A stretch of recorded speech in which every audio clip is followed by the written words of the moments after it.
Most tyers have never heard of this fly, which is a shame because it outfishes half the caddis patterns they're already tying. Start by laying down a thread.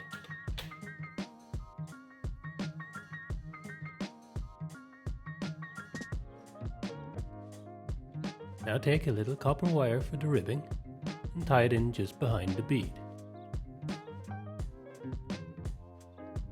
Work your thread to the back of the hook well into the bend.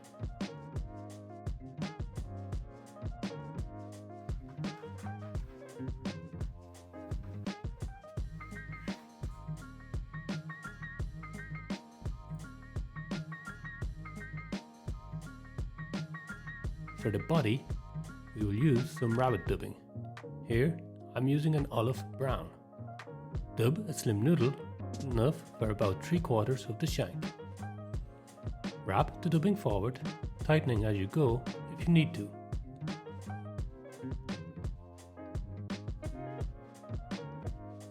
Then take the copper wire and start wrapping forward in open spirals.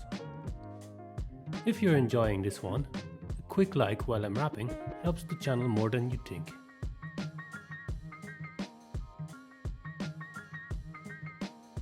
Tie it off tight at the end of the dubbing and helicopter the excess free. Take a little more dubbing for the thorax. This time something darker. I'm using black. Dub an even slimmer noodle and wrap it forward, leaving a small gap behind the bead. Now take a wet hackle. I've got a grizzly here. Tie it in at the gap you left.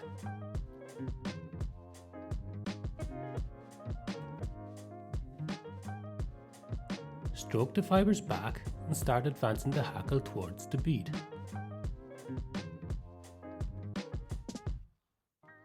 Stroking back as you go.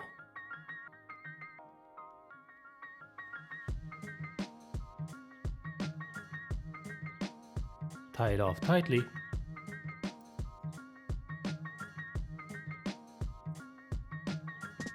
and snip the stem.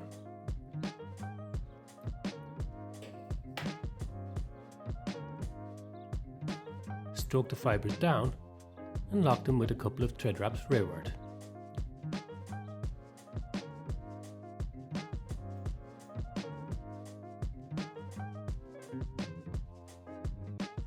Grab some crystal flash, pearl in my case, snip off about 4 strands and tie them in at their midpoint.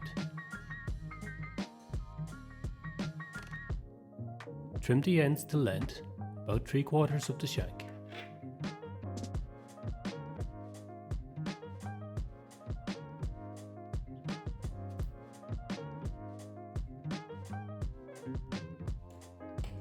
Fold them all back and take a couple of thread wraps rearward to hold them in place.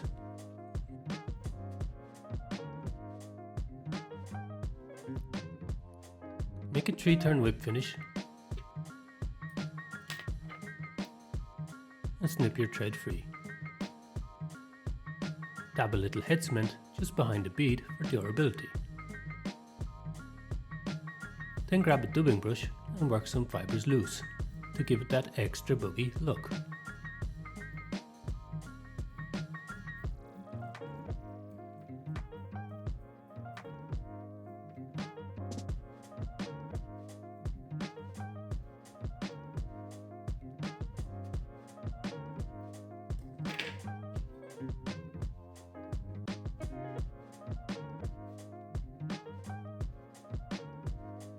And if there's a stray fibre that bugs you, pull it free. This is my adaptation of the Morrish Super Pupa. Tie one up, get it wet, and let me know how it fishes. I'll see you in the next one.